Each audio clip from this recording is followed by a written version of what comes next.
ज्या निवडणुकीकडे संपूर्ण राज्यात लक्ष लागलं होतं, महाराष्ट्रातील महायुतीचे शिवसेनेचे आमदार यांनी दंड थोपटलं होतं, स्वतंत्र लढण्याचा नारा घेतला होता। शिवसेनेचे त्यांनी 28 नगरसेवक या ठिकाणी उभे केले होते, परंतु या ठिकाणी भाजप विरुद्ध शिवसेना हे युद्ध मोठ्या प्रमाणात बघायला मिळालं।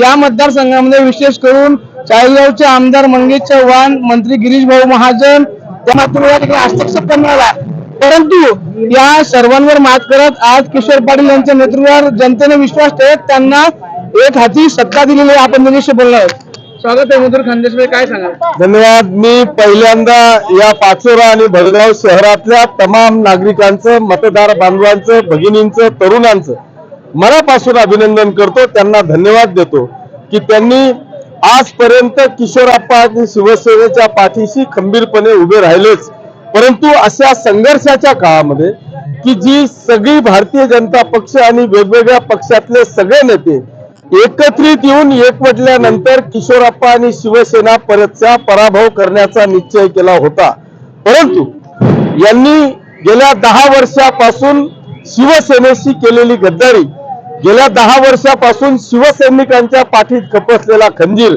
याचं उत्तर मला वाटतं माझ्या पाचोरा आणि भडगाव शहरातल्या तमाम जनतेने दिलं।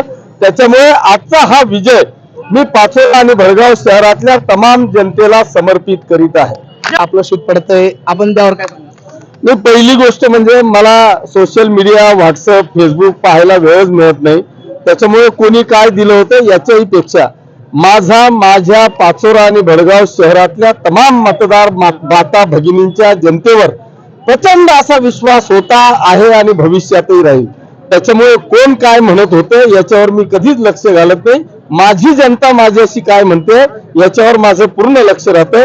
त्याच्यामुळे माझ्या जनतेवर विश्वास होता आणि मी सांगितलं होतं की आजपर्यंत किशोरप्पानेच किशोरप्पाचं रेकॉर्ड तोडलंय, पण आता पाचोरा शहरामध्ये किशोरप्पाचं रेकॉर्ड फक्त किशोरप्पाची बायकोच तोडू शकते आणि तिने आज तोडला, तब्बल 12,000चं मताधिक्य घेतलं, याचा मला माझा अभिमान।